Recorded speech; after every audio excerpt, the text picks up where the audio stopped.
ભારત વિવિધતામાં એકતા ધરાવતો દેશ છે અને વિવિધ ધર્મ, ભાષા અને સંસ્કૃતિઓ વચ્ચે અનોખું સમન્વય જોવા મળે છે. તો આ વૈવિધ્યસભર પરંપરાઓ વચ્ચે અનેક તહેવારો ઉજવવામાં આવે છે, જે માત્ર આનંદ અને ઉત્સવનો અવસર જ નથી, પરંતુ સામાજિક એકતા અને સાંસ્કૃતિક વારસાનું પ્રતિબિંબ છે. અને એવા જ રંગો અને આનંદથી છલકાતો તહેવાર છે એટલે કે હોળી અને ધૂળેટી. અને આ તહેવાર વસંત ઋતુના આગમનનું પ્રતીક છે અને સારા પર બુરાઈની જીતનો સંદેશો આપે છે. તો ચાલો જાણીએ હોળી અને ધૂળેટી કેમ અને કેવી રીતે મનાવવામાં આવે છે. નમસ્કાર દર્શક મિત્રો, બેસ 9 ટીવી ન્યૂઝમાં આપની સાથે હું છું નેહા પટેલ.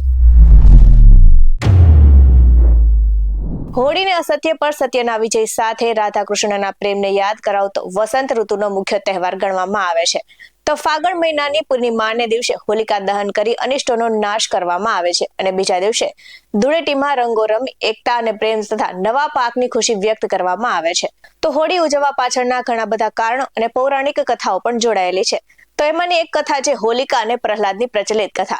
તો અસુર રાજા હિરણ્યકશ્યપુ પોતાના પુત્ર પ્રહલાદને વિષ્ણુ ભક્ત હોવાને કારણે મારવા માંગતો હતો અને તેને પોતાની બહેન હોલિકાને જે અગ્નિમાં ન વળવાનું વરદાન ધરાવતી હતી. તો પ્રહલાદને ખોળામાં લઈને આગમાં બેસવાનું કહ્યું અને ભગવાન વિષ્ણુની કૃપાથી પ્રહલાદ બચી ગયા અને હોલિકા બળી ગઈ.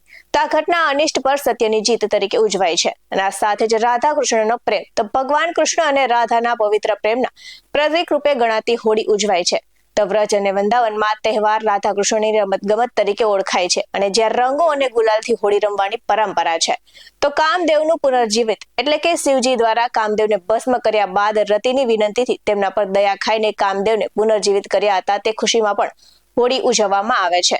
તો વસંત અને નવી ફસલ સાથે પણ હોળીનો તહેવાર જોડાયેલો છે. તો આ તહેવારમાં વસંત ઋતુના આગમન સાથે જ પ્રકૃતિના નવીનીકરણનું પ્રતીક ગણવામાં આવે છે.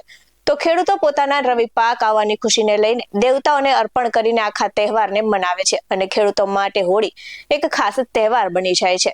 તો આ પાકને પકાવવાનો સમય હોય છે ત્યારે આ દિવસોમાં મોટા ભાગના ખેડૂતોના પાક તૈયાર થઈ જાય છે અને ખેડૂતો પાક પકવાની ખુશીથી ઉજવણી કરે છે. ત્યારે તેને લઈને રંગોથી તહેવાર ઉજવે છે અને આ માન્યતાને કારણે પણ હોળીની ઉજવવાની પરંપરા છે.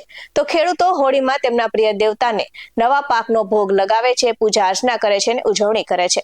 તો હોળીના દિવસે હોલિકા દહન કરવામાં આવે છે અને જેમાં દુષ્ટતાનો નાશ કરવાનું પ્રતીક ગણાય છે.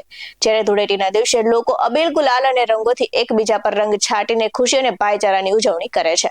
આવા જ વધુ અહેવાલ સાથે ફરી મળતા રહીશું. તમે મારી યુટ્યુબ ચેનલને સબસ્ક્રાઇબ કરવાનું અને અમને ફેસબુક અને ઇન્સ્ટાગ્રામ પર ફોલો કરવાનું ભૂલશો નહીં. બાકી નવી અપડેટ્સ મેળવવા માટે આપ જોતા રહો બેસ 9 ટીવી ન્યૂઝ.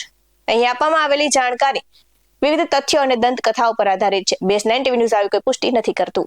નમસ્કાર.